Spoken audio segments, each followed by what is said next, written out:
View's terrain editor has a really neat feature. So if we go to select our object that's underneath the castle scene, we can edit that terrain. And up the top, we have an option to show the entire scene. This is going to give us a preview of all of the object billboards that are representing the trees, the current terrain that we're modifying, and then also the procedural terrain. The only thing that's missing is or are the LIghtwave objects. The LIghtwave objects will not be included within the entire scene preview. So you can't really sculpt around that terrain, or sculpt the terrain around the object. There is something you can do to be able to see that, though. It's actually pretty easy. But it does depend on the way the objects are set up. Now, this is, or this castle is assembled as is. No modifications are made in layout to the position or cloning of the additional pieces. Now, granted, being able to just clone the individual pieces and put together your castle from individual parts is a much more efficient way to work with the scene, but it does limit us when it comes to xStream. So in this case, I assembled this ahead of time in Modeler and just linked all of the different layers and parts to a null. So this is already saved out as an LWO object. So if we go to the View 8 xStream options, we can go to Object and Import Object.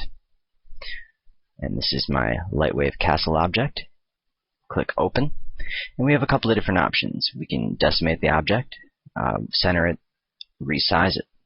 Now, because our internal unit was set to 1, within the view settings and the options are actually 1 view unit equal to 1 meter, no scale changes need to be made. And because I didn't apply any additional scale changes to this object, to the castle, I really don't need to modify anything. So this is a situation where all scaling is done within Modeler to the actual object, not to the layout object. And because I also didn't change the position of the null, it's in its original starting place, I don't need to make any changes to the scale of the view object or the position.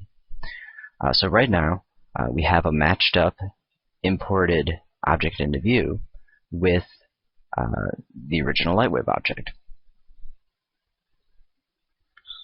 If you do modify the position of the object and you need to match them up, you can use those motion settings before adding the follower modifier and setting that up to match the LIghtwave object. Or you can go to Controllers and Limits, and under Position, select a position item, which would be the castle null, and set the X, Y, and Z to the same as the item. Now, the only problem with this is it is slightly off, and that's because of the position change between the view scene and the LIghtwave scene. It is a little bit off. So if we turn off the Y position, there's still a slight offset. So sometimes it's a little bit easier just to manually set that up and just move it into position. In this case, I didn't even move it. It's the key object. It does make it a little bit easier to configure. Now, we don't need to see the preview of this object within LIghtwave. So what we can do is go to the Surface Editor, or sorry, go up to the Scene Editor, and for underneath the view scene, we have the LIghtwave Castle object, and basically this is the group with all of our layers. And what we can do is set all of these options to hidden. So all of the objects will now be hidden from the LIghtwave scene because we don't need to see them. We already have the original object. An additional option that does need to be changed is we need to select the LW castle object, and separating between which is the LIghtwave object and which is the view object can be difficult when you have the names the same. So sometimes it's a little bit easier just to use the scene editor to select objects. So we'll select the castle object, and we're going to go to what I have is the object properties under my own configuration. But you can go to object properties, and we're going to set this to hide from render. Now we may need to do this for all of the objects. It should hopefully include everything within the group. If not, you can just go through one by one. And it does look like that all of them are going to be hidden. So that way it doesn't impact the final output, it's just there as our reference. Which means we can also use that as our decay near foreign object. So the actual object itself we can use to evaluate the decay on our terrain. So we can repopulate the ecosystem now if we wanted, selecting that standard terrain first, and we are going to change the object properties and ignore object when populating the ecosystem, so that's no longer going to affect that. Then we're going to select the procedural terrain, which has the ecosystem, and we're going to edit the object material. I'm going to turn down the density a little, quite a few objects in there. And now we can adjust the decay from the castle, and we can populate. Click OK, and it's going to go right up to the castle. So we shouldn't have any intersections unless the objects, the foliage, is really large. Then there's a possibility of it going through, and then we just need to increase the decay. But let's go to our standard terrain, so terrain 3. I'm going to lift it up a little higher. I'm going to go to edit the object, open the terrain editor, and since we're already showing the scene, we can now see the castle object with the terrain. So if we want, we can modify the terrain around the object. And a couple of points about editing terrains in the terrain editor. If you hold down Shift and double click, it'll create a key kind of pivot point for the navigation. So you can zoom in and out either with the controls up at the top. I'm using the scroll on my mouse just to zoom in and out. So if you want to set a new key point of focus, it does have to be on the terrain, but you just hold on Shift, double click, and that way we have a pivot. And basically projecting the pivot of the camera to that area. Sometimes it's a little difficult when you're showing the entire scene because the object might get in the way. So now we can reduce the size of the brush. And a keyboard shortcut for the invert is V, so if we want to lower the terrain, we would invert it.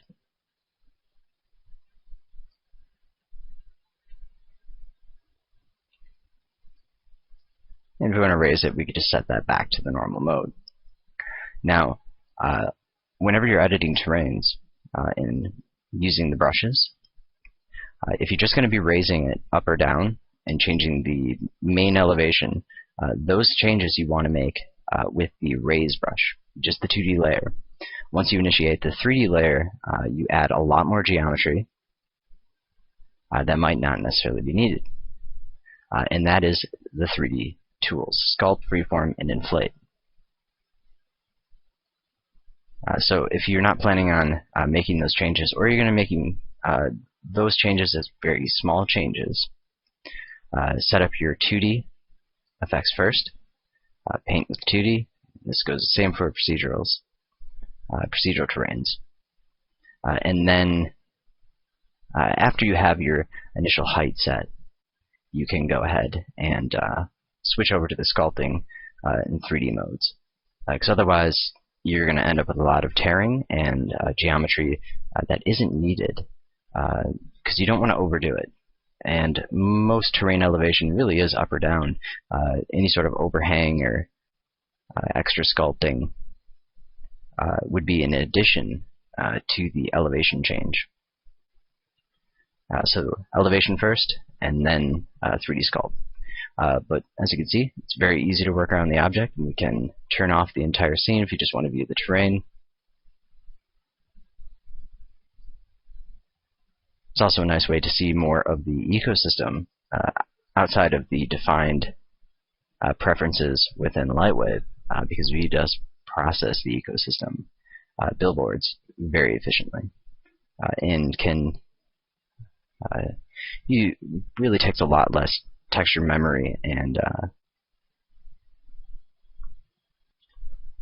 the overall performance difference, it's pretty much better previews within view.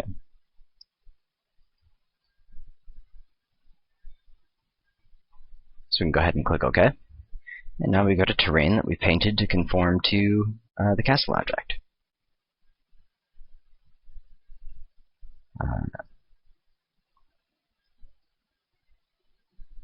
And it's also decaying our ecosystem and not showing up in the render. Just the LIGhtwave object will be. Some additional options we could do is, now that we have the castle in the view scene, we can also populate ecosystems on it. So if we wanted to grow some vegetation on that object, it would actually be quite easy. First, we need to select the LIGhtwave castle object, and we're going to show the material summary. And we've got the material is called brick_stone, which is applied to the entire object. Now, this doesn't really matter, the texture. It did transfer over and loaded it correctly, which is why we're seeing a bit of a preview. Another thing I want to note is that the cubic mapping mode, which is available within LIGhtwave, is not available exactly the same within LIGhtwave or within View.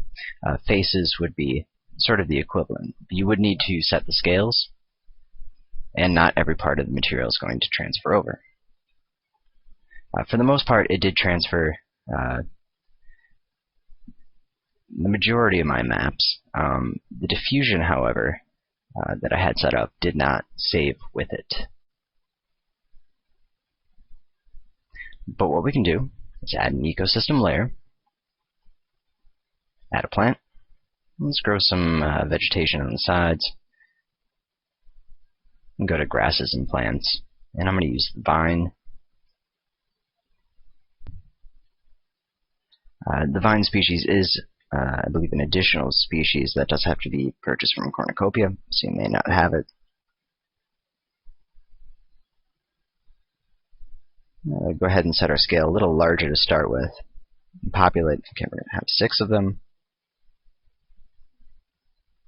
So we'll go ahead and increase that, or decrease the scale.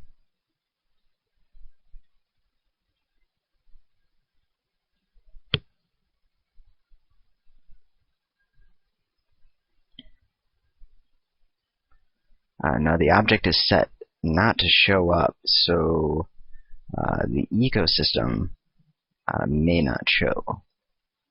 So we will have to take a look in the scene editor Let's see if we can modify that.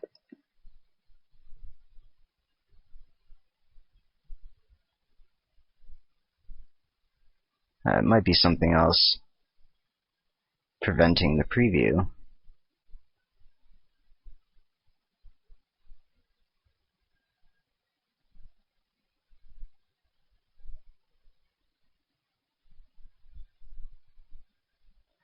And it could be the possibility that the other terrain is using up all of the resources and our set amount of instance objects. So for now, I'm going to select the procedural terrain, edit the object material, and clear out the ecosystem. We can repopulate it later.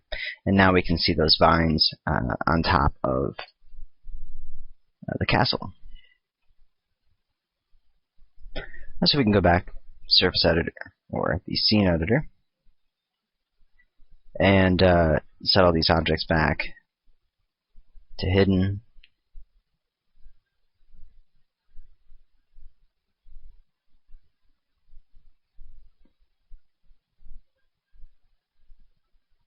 And we'll just go up to the top visibility, hide selected items, and that way we don't have to do it one by one.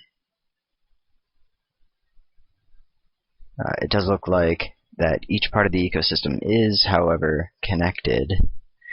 So what we could probably do is just set those up to be just vertices or bounding boxes. So we'll see the bounding box, but the ecosystem will still show. So it is a little bit easier.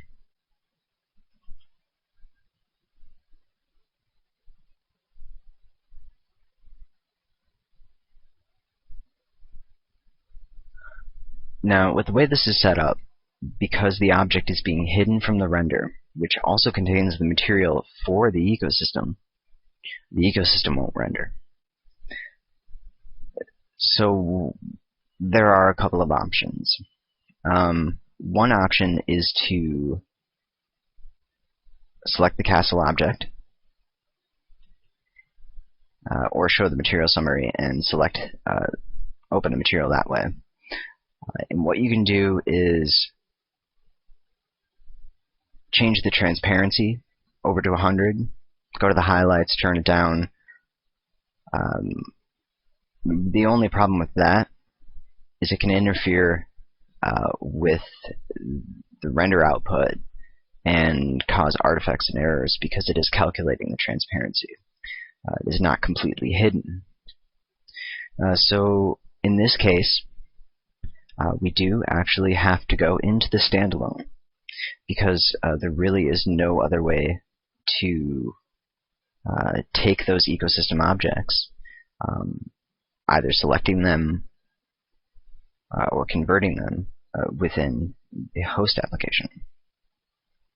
And without the ability to access the xStream painter in LIghtwave, it's a bit of a drawback. So what we can do is go to Scene, open Scene in standalone view.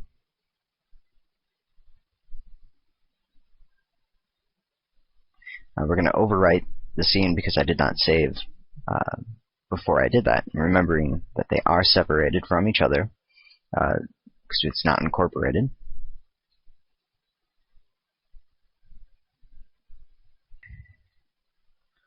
And now we can see the scene.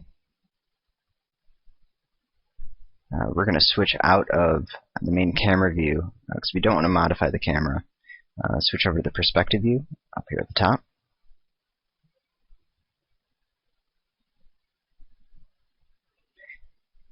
And what you can do is select an object if you want to rotate around it, and using the main camera preview over here on the right, you can rotate around the selected object. I'm going to turn off the auto update on this preview because that's going to eat a lot of resources because it's going to be constantly trying to render that out.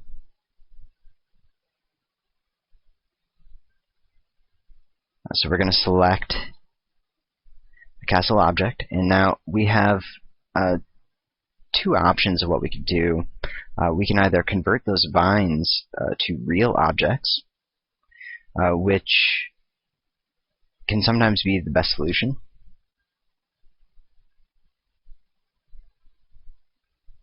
Or we can move them over to the global ecosystem, which is the painted ecosystem.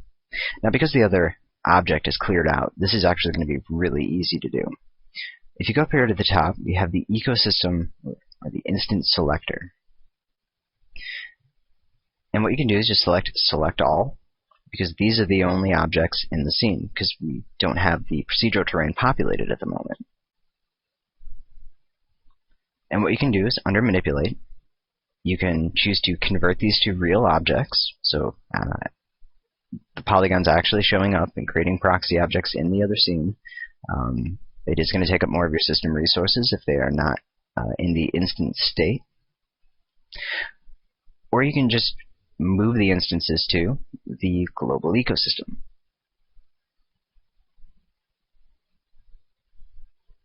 So if you want them to remain as this type of instance ecosystem, you can go to Move the Instance to Global Ecosystem. So now the material, we edit it and take a look, we're going to see no instances. So we can keep it hidden from the render, and these are now part of the painted ecosystem. So if we go to the paint ecosystem, we're going to see the vine object show up. We could also use this to paint additional objects on the castle if we wanted to. I have a lot of problems recording the perspective view painting, so I'm not going to be showing that. It does slow down every time I'm recording training. So the other views work a little bit better while I'm recording.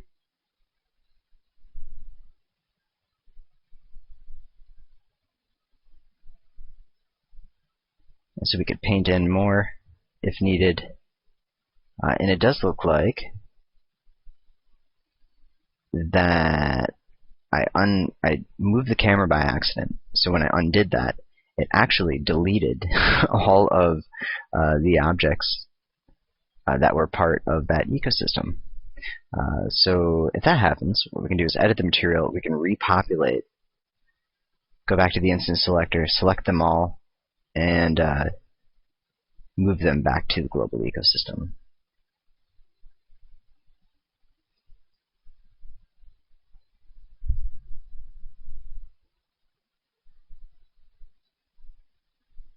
And you can also see we have a global ecosystem object. This allows us to modify all of these instances. We can scale them, position them, with all of the major modifiers. So if we wanted to move that up or down, we could dip it down a little bit so they're kind of hanging over the edge, and it'll look a little bit better.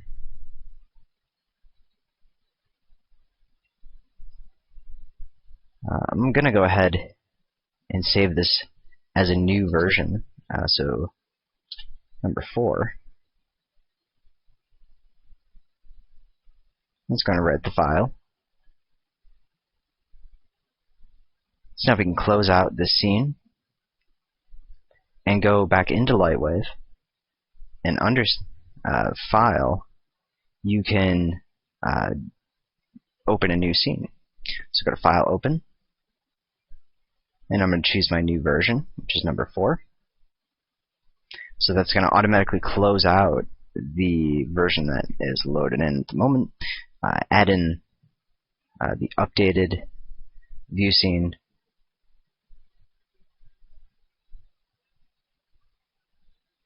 With the global ecosystem, which I don't believe is going to show within the object list.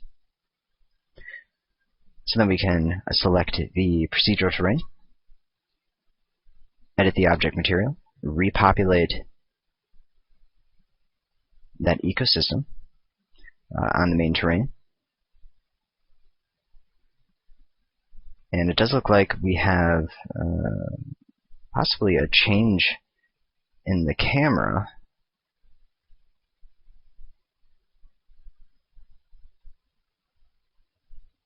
where that movement maybe was not completely on it.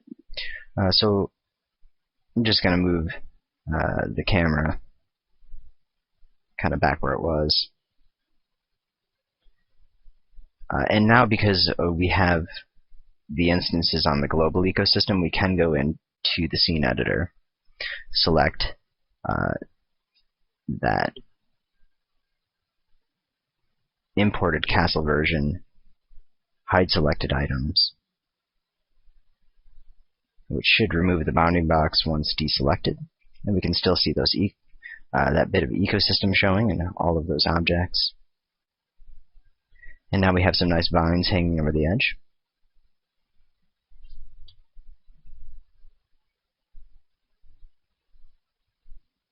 We'll go ahead and take a look at a render. Okay, so this is with radiosity turned off and no ambient lighting, so the castle is a little too dark. But you can still see that vine object showing around the castle object, casting its shadows, and matching up. So that's a pretty neat way to be able to synchronize these two objects, still having the LIGHTwave object rendering with better looking shaders and more flexibility with dynamics and of course anything else you would use the objects for within LIGHTwave. But also being able to populate an ecosystem on it, decay other ecosystems from the object, and view the object in the terrain editor, so you can sculpt around it.